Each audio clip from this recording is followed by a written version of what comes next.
Et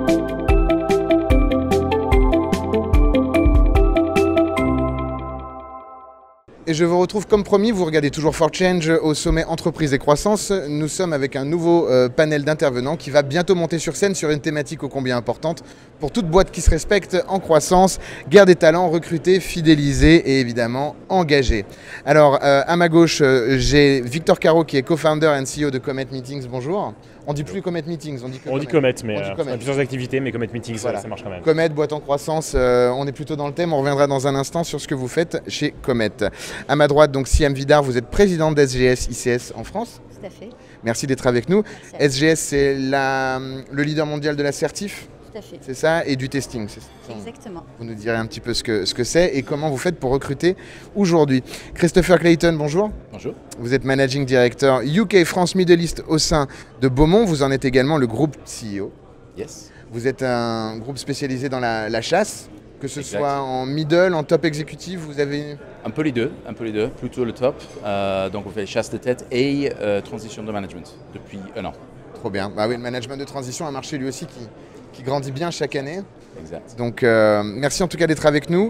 Guerre des talents, recruter, fidéliser, engager, je le disais à l'instant. Vous allez monter sur scène un takeaway peut-être chacun que vous allez livrer sur en 2024, ce qui est important pour trouver, onboarder, garder et empowerer les différents talents que vous allez pouvoir recruter. On commence avec Victor.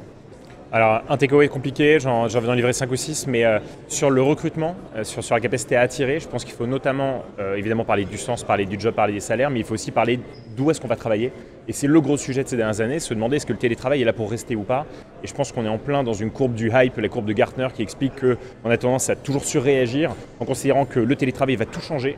Il n'y a plus besoin de bureaux, ça c'était la réalité en 2020, notamment impulsée par les GAFAM. 2021, retour de bâton en se disant en fait le télétravail, c'est la pire ânerie qu'on ait pu faire, ça va disloquer nos entreprises, plus de télétravail du tout, jusqu'à certaines entreprises comme SpaceX ou d'autres, Groupama en France, qui décident de complètement arrêter le télétravail. Ce que je pense, c'est qu'on est évidemment dans une surréaction et que la réalité est que le télétravail va être là pour durer et que la grosse question, ça va être comment est-ce qu'on fait pour l'adapter à chaque individu, suivant son métier, son expérience, sa personnalité.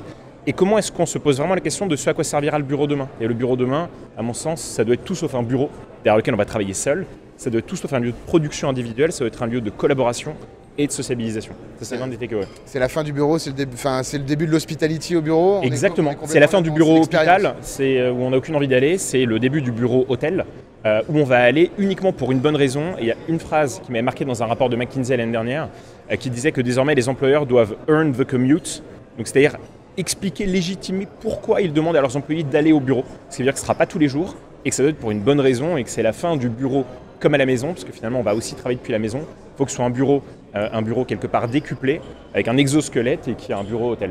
Ça, c'est l'un des takeaways que j'ai envie de partager. Et d'ailleurs, c'est pour ça que vous avez lancé votre deuxième business model, parce que le premier, c'est d'avoir vos propres lieux. Et le deuxième, c'est, je crois, de valoriser justement ceux qui, dans leurs ensembles immobiliers, ont envie d'apporter cette brique hospitality avec ce développement qui date d'il y a un peu plus récent. Notre cœur de marché, c'est le marché de la réunion, du séminaire, de l'événementiel qui a le vent extrêmement en poupe, étant donné que plus une entreprise met en place du télétravail, plus elle réalise que le lien se perd et donc plus elle doit réengager ses équipes. Et étrangement, je suis désolé de break the news, mais le séminaire à Ibiza, il n'aura plus lieu pour des raisons économiques ou écologiques. Donc c'est davantage de séminaires ou d'événements beaucoup plus courts en ville et à un prix abordable, c'est l'offre de Comet, mais on est allé beaucoup plus loin en se disant qu'il fallait aussi qu'on réponde aux besoins quotidiens des entreprises, qui consiste à dire j'ai besoin aussi de placer mes équipes dans des bureaux pour travailler, avec beaucoup de services de collaboration qui permettent d'entretenir la collaboration et la création de liens. Cette stabilisation, c'est ce qu'on fait. Si tous les matins en arrivant au bureau, vous pouvez faire waouh, c'est que vous êtes certainement chez Comet. Siam Vidar, vous êtes donc présidente d'SGS ISS, c'est donc un leader mondial. On parle de combien de salariés? On est environ 100 000 salariés dans le monde. 100 000 salariés, donc la thématique du recrutement, j'imagine que la France est une bonne part de ses teammates.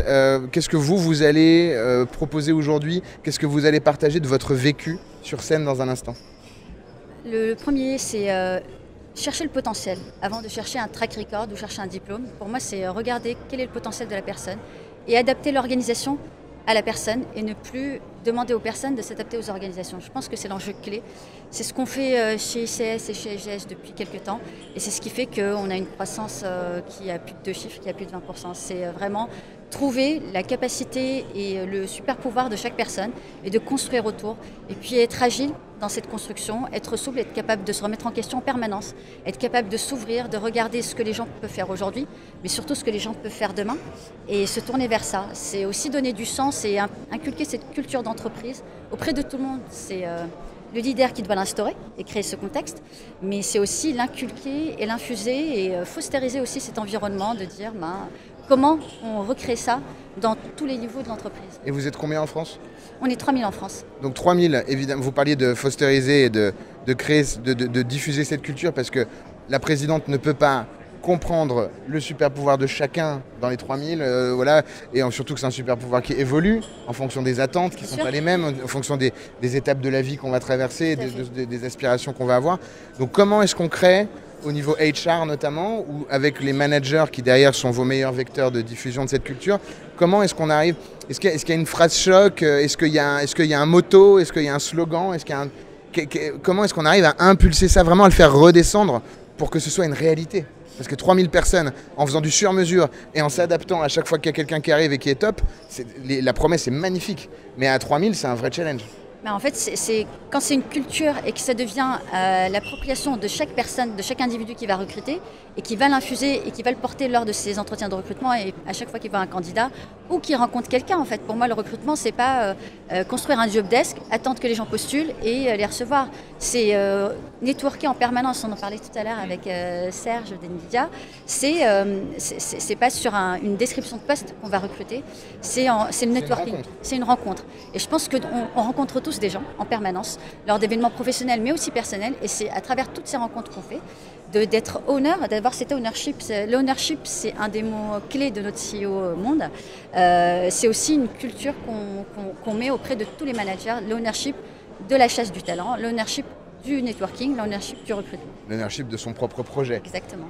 Je vous vois acquiescer, donc Christopher Clayton, donc vous êtes groupe CEO chez Beaumont, belle boîte de chasse de tête en middle et en top exécutive et en management de transition. Je vous voyais acquiescer, vous reconnaissez un petit peu chez certains de vos clients, j'imagine les meilleurs, ce genre de culture? Bien sûr. En fait, voilà, notre passion, c'est les gens. Si on parle de guerre de talent, qui est vraiment le sujet clé aujourd'hui pour nous, la première question, est-ce qu'il y a un guerre de talent? Oui, en effet, il y a un guerre de talent. Il y en avait toujours, il y en aura toujours. Et je pense que c'est pertinent sur tous les strates dans l'organisation. Et donc, quels sont les outils? Qu'est-ce qu'on peut faire pour accompagner nos clients, pour faciliter à la fois le recrutement et aussi de fidélisation? Mais bien sûr, recrutement, c'est pas une science. Il n'y a pas de Bible qui disent il faut le faire comme ci ou comme ça. Je pense que pour nous, le plus important, surtout pour les sociétés en croissance, c'est pas comme des grosses structures où ils ont des équipes talent acquisition et tout un tas d'outils à leur disposition. Les sociétés qui sont en croissance, c'est un peu comment dire, improvisé souvent. Mais ce qui est très important, c'est que le leader, il prend ça vraiment comme une priorité. On met les gens au cœur de la stratégie. Et qu'on se donne les moyens. Il faut se donner les moyens, il faut se faire accompagner. C'est un processus complexe. L'humain, c'est pas quelque chose de banal, c'est complexe. Et donc, il faut se donner les moyens, il faut des processus, il faut des outils, mais il faut surtout se faire accompagner. Et pour moi, le takeaway, vraiment le plus important, c'est le côté candidate experience, donc l'expérience du recrutement. À partir du moment... Et vous allez dans un parc d'attractions à chaque fois que vous faites un recrutement. Ça sera sympa. Comment ça se passe l'expérience? Vous allez peut-être chez Comet. Comment ça se passe l'expérience? Demain, je commence un recrutement effectué par Beaumont. Qu'est-ce que je vais vivre? Qu'est-ce qui va me faire J'aurai un wow effect? J'aurai quelque chose? Il n'y aura pas de wow effect, soyons clairs, mais un vrai partnership et un côté humain. Et une proximité, une vraie envie d'accompagner le candidat et le client. Il faut que dès la première seconde qu'il y a un contact avec un candidat potentiel, il faut qu'on crée un lien, on crée la confiance et puis on fait un chemin ensemble. Voilà, c'est une joy. Et on voit jusqu'où on va. Et on voit où on va. Voilà. J'ai une question peut-être pour vous tous. Alors, toi, vous étiez une start-up, maintenant vous avez quand même bien grandi, mais tu es assez proche de cet écosystème. Christopher, vous me parliez de ce marché de la tech qui s'est quand même, on l'a vu depuis 2 ans, qui s'est bien corrigé. Ouais. Mais Siam aussi, dans votre univers à vous, on voit bien qu'il y a un attentisme qui grandit un petit peu dans nos entreprises, que le recrutement a peut-être un petit peu ralenti au profit justement de la fidélisation et de garder un petit peu ses why proches de soi pour faire en sorte que l'engagement reste bon. Mais qu'est-ce que dans la tech notamment, et puis peut-être Siam pourra nous dire, qu'est-ce qu'on attend aujourd'hui d'un board member, d'un VP, de quelqu'un qui doit rejoindre la tech? Est-ce qu'il doit avoir des attributs, des capacités, des talents différents de cette époque bénie où on fundraisait toutes les 5 minutes en éclatant les scores? Est-ce que voilà, c'est sûr. Pour moi, c'est résultat. Tout le monde a besoin de performer. Donc c'est la capacité de performer tout en restant bienveillant. C'est pas facile. Donc c'est pas tous les leaders qui sont capables de faire ça. Moi je dirais embarquer en fait, parce que je pense que le business se fait d'abord par le cœur et par les gens, et qui vont générer du business, qui vont générer du profit. Donc c'est vraiment être people first, quel que soit qu'on soit dans la tech, qu'on soit dans la santé, qu'on soit dans le nucléaire, un secteur dans lequel on travaille. Pour moi c'est vraiment toujours mettre l'humain en premier, à tous les niveaux, qu'on soit board member, qu'on soit manager, qu'on soit collègue, qu'on soit commercial. Et à partir du moment où on parlait encore tout à l'heure de comment demain on vend plus avec je viens avec mon produit, je t'explique et puis tu es convaincu. On vend par le relationnel. On parlait tout à l'heure de créer du lien. Je pense que c'est vraiment un board member, quelle que soit la personne, quelqu'un qui est capable de créer du lien et d'emmener les gens.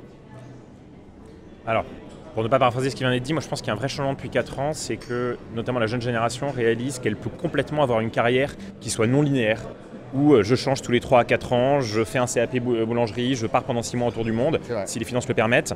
Ce qui est un vrai changement, notamment post-pandémie et post-confinement. J'avais presque oublié le mot, confinement. Et la réalité, c'est que si vous êtes dans une entreprise, aujourd'hui, quelle qu'elle soit, vous avez un besoin, notamment cette jeune génération, de créer du lien. De les aider à créer du lien, parce que c'est avant tout le lien qui fera qu'on restera non pas 2, mais peut-être 3 ou 4 ans dans une entreprise.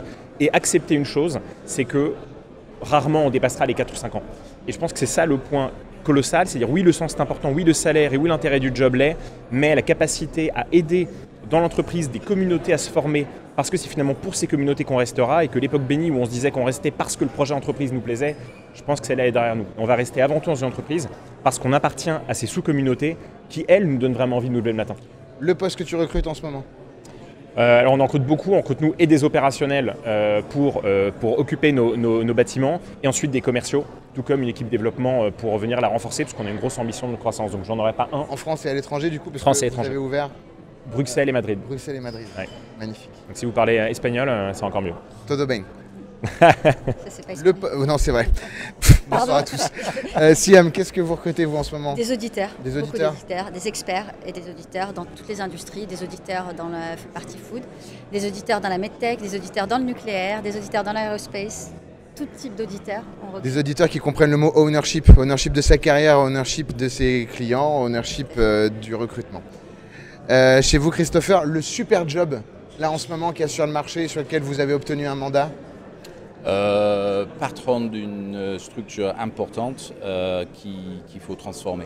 Énorme transformation. Dans la tech, Big challenge. Dans la tech, sans en dire plus quoi. Sans en dire plus. Tout ça est secret. Exactement. Vous l'aurez compris, si vous voulez obtenir des super jobs dans ces 3 entreprises à mes côtés, vous trouverez de formidables opportunités. Si vous voulez vous retrouver pour créer du lien dans un contexte exceptionnel, vous allez chez Comet. Si vous voulez créer une carrière dans le testing, le labeling, qui est un métier d'avenir, vous allez avec Siam chez SGS ISS, avec ce sentiment d'ownership qui est insufflé dans la culture. Vous cherchez à recruter, vous cherchez du management de transition, vous appelez Christopher Clayton chez Beaumont. Je vous retrouve dans un instant pour la suite de nos interviews. Nous sommes toujours en direct du sommet Entreprise et Croissance et vous êtes bien sur For Change. Merci beaucoup.